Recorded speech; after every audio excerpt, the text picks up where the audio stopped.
Welcome back. I hope you had an interesting dialogue session and you regained some energy at the coffee break and have some motivation left for our last two elements of the conference. Focusing now also on legal aspects, I would like to introduce Michaela Krömer.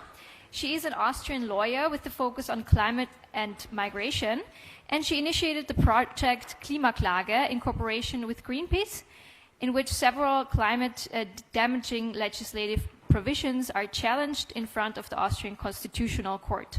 She will now hold a presentation on exactly this topic, Klimaklage, a constitutional fight for climate action. We would like to welcome her here on stage.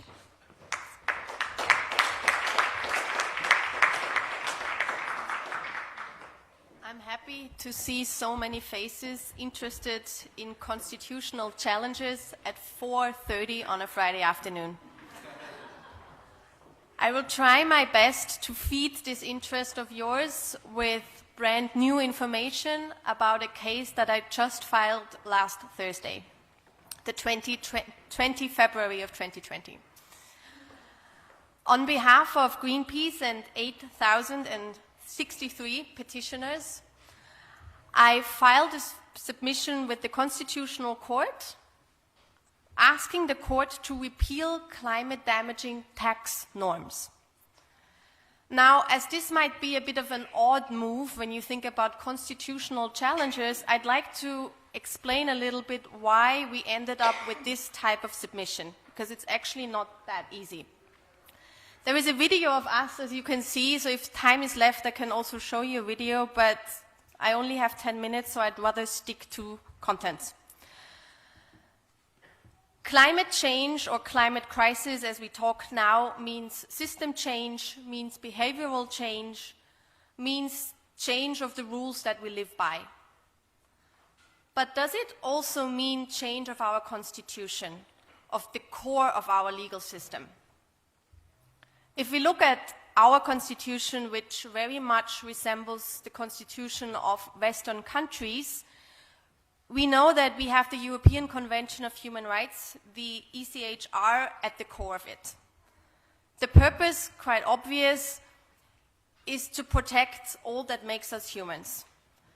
I know that whenever you talk as a lawyer about the European Convention of Human Rights, people like to smile at you and think, oh, you're really idealistic, but I'd like to note that these are constitutional rights.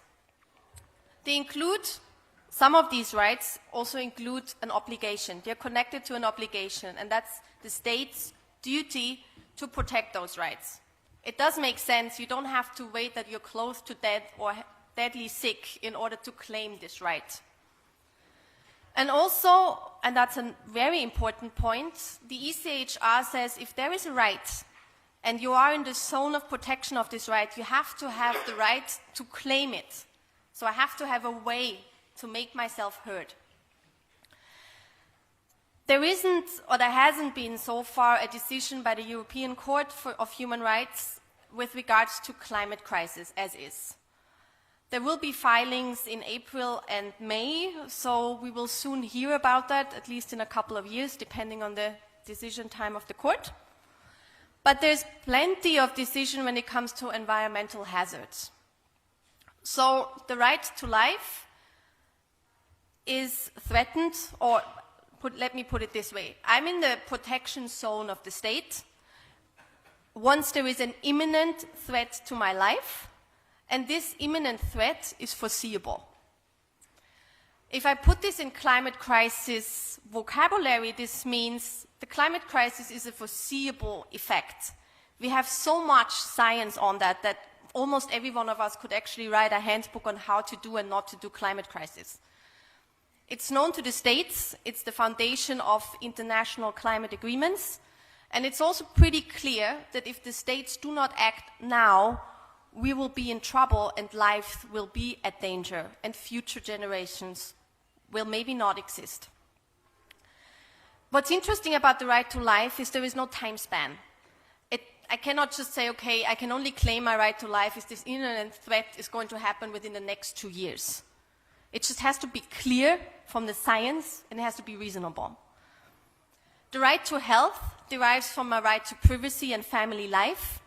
And with regards to environmental hazards, This means that whenever there is a threat to my well-being by a source, maybe some pollution, for example, I can claim my right to health, and I can claim that the state has to protect me. I was quite amazed about the decision with regards to the right to life, where it was ruled that if I live in an earthquake zone, and there's scientific data that this is an earthquake zone, the state already is obliged to make administrative efforts and laws to protect me, irrespective of whether an earthquake is actually ever going to happen or not. So there's plenty of case law, and this case law has actually been successful. The Dutch High Court, on exactly this issue, this is the opening of the decision of the High Court, was asked whether or not the Dutch state is obliged to reduce emissions. The arguments raised in this case were based on Article 2 and Article 8 of the ECHR. Basically what I've just told you in a nutshell. It's an interesting case, and it's a case that could overcome some challenges that we generally see in climate crisis litigation. One is the general problem of cause and effect. If I die of heat, I don't die of heat, I die because I have a heart attack. Or if there's a virus that can now expand, I'm not talking about corona because I have no clue, because of weather changes, then it's the virus that's killing me and not the changes. So the problem we have in litigation, if we look too much into details, it gets quite difficult. The other argument is a whataboutism argument, which is always raised. What about China? What about the US? They are the biggest emitters, not us. But because in the Dutch constitution there is a path to actually claim your rights under the ECHR, because it has a general provision which says that the state has to protect its citizens, these arguments could be circumvented, and also they held that yes, the state has a duty to protect. The problem is in Austria, we cannot challenge the state's inaction. That's the way the system is designed. It's a big problem. It has its reasons, but when we look into climate crisis, the biggest problem we have that nothing is happening. The problem is that the things that are not in the law as opposed to the things that are written in the law. At least I think it's the bigger challenge. So if you want to go to the court, you have to do it via the back door, which is exactly what we did. So we figured that if we want to raise these agenda arguments, as I just call them now, we have to go after actively climate-damaging provisions. And we're arguing that these actively violate the state's duty to protect. It took about 3 to 4 months to actually find these provisions. It's really, really complicated. First, because you really have to imagine that you have to propose something to the court that it can just cross something out. And while you cross it out, everything else needs to remain, like you cannot cause any chaos. He just has to take your submission and be like, okay, we'll cross it. Now, the person who requests this crossing has to be a person who, by design of the law, is addressed. So I cannot go after the law that doesn't actually address me. And then this law that addresses me, and that can be just crossed out, has to violate me in my fundamental rights. Sounds complicated, is complicated. So we found 2 tax exemptions. One regards VAT tax, which means that if you travel from Vienna to Munich, let's say, and you fly, you don't pay taxes. If you use a train, you do. The other one is kerosene, which means the fuel of the planes are tax-free. The electricity of planes, sorry. The electricity of trains, even if the electricity has been produced by solar energy, for example, is taxed. Now, obviously, the ÖBB wasn't interested in filing this with me, so I'm doing this on behalf of customers. Again, this is legally quite tricky, but it's possible to say that I'm, as a consumer, I'm the one actually paying these taxes. And this is why I'm de facto the addressee of this norm.